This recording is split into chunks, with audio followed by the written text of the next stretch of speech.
All right, so how can services help? So as young people transition through young adulthood, they are assuming responsibility for their care, so education on that's important. Learning to navigate the healthcare system. I've literally told my patients to bring in their job information on benefits and help them navigate that. Or help them call their HR representative to make an appointment. And it's okay for you to do that because as an RN, we have that scope to provide some navigation in the social service world.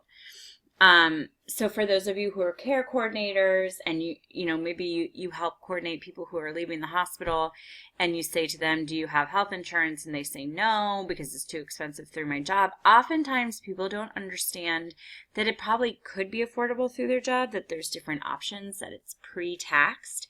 That's a huge cost saving knowing that it's pre-taxed. So for example, your net pay, I'm just saying in a week is $500 and they charge you $50 a week for health insurance. Well, after taxes, say you pay, you're taking out the most, you pay the 20%.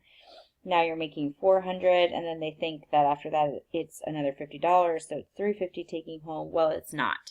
So you gross $500, so it's $450, and so 20% of that is $90. So they're still gonna have like $380. So you'll be saving some money there. And I know that might not seem like a lot, but for someone to understand that they might be able to afford it because it's pre-taxed, or understanding about deductibles and health savings accounts. Some people don't get that. I didn't get it. I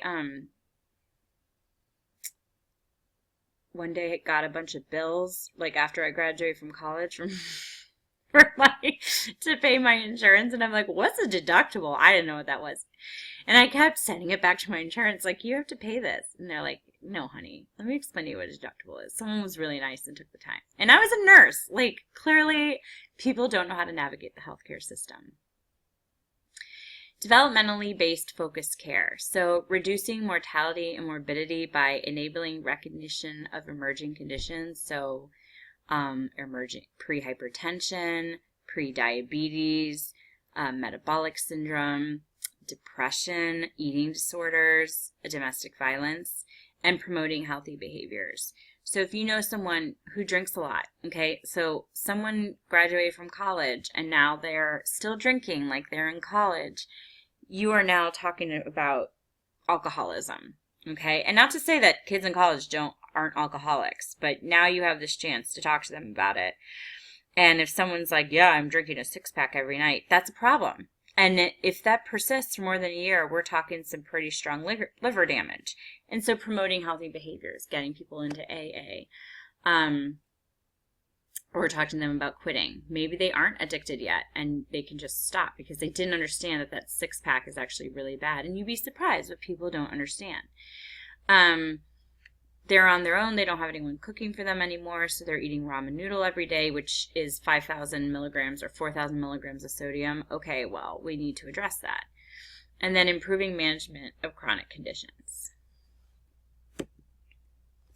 So healthcare services needed by young adults, so preventative services, so oral health care, dental. Did you know before the Affordable Care Act, the number one complaint for adults at ERs was dental complaints? This has gone down because the Affordable Care Act helped provide dental care to everyone, and who knows, that might be gone with this new plan. But there's actually dental clinics, more and more of them. They are saying that insurances have to cover. Dental health care is expensive if you don't have insurance. And then, but a cleaning is like $50.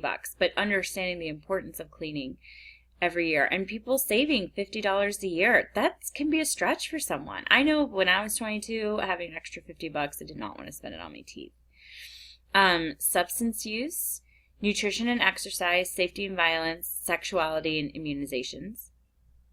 So the sexual health services, screening and counseling for STI and birth control and pregnancy management. And then care for chronic conditions. So mental health issues are critical at this age. And a big reason is if mental health issues get out of control, it's going to affect someone's ability to work. And depression is one of the number one causes of disability in this country. It's really hard to get disability for it. And disability at a young age is really not, it's almost impossible to get. Not saying that that's a reason that people need to get treated so they can work and they don't have to get on disability. But it can be life-ending, career-ending if maybe you graduated from college and you wanted to be an educator, but you were 3 years out because your depression was so uncontrolled. Getting back into the workforce can be really hard. And then those that occur prior to or with peak onset during early adulthood are going to need a lot more care. But just know that peak onset for mental health issues, schizophrenia, bipolar, occur in this age group.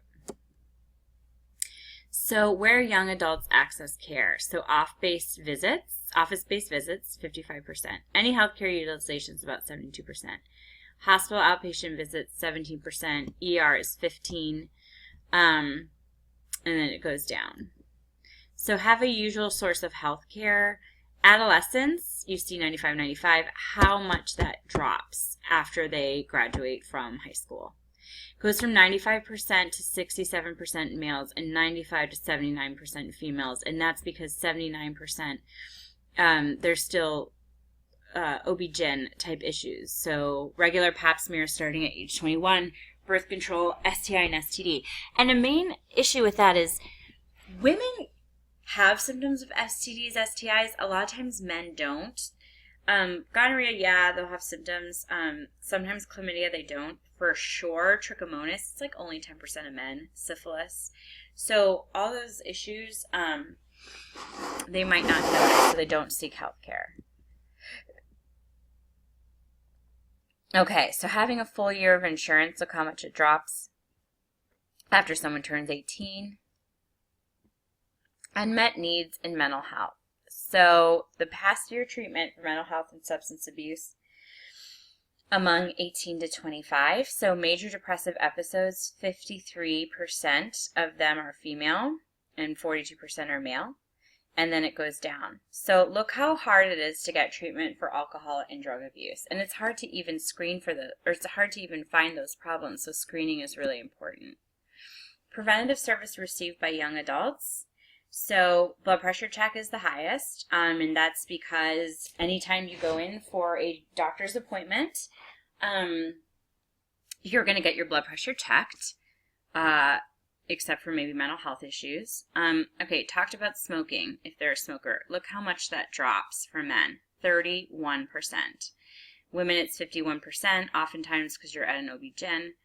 The flu shot, 13% in males, 25% in females. Fasting blood sugar, 11% in males, 23% in females.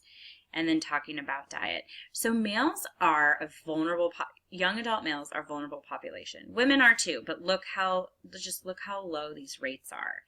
So something we have to talk about. You need to go, when I see people on the street where I work, so I work in a community health center within the city of Cincinnati, so that neighborhood is kind of, I like to think of it as my second home.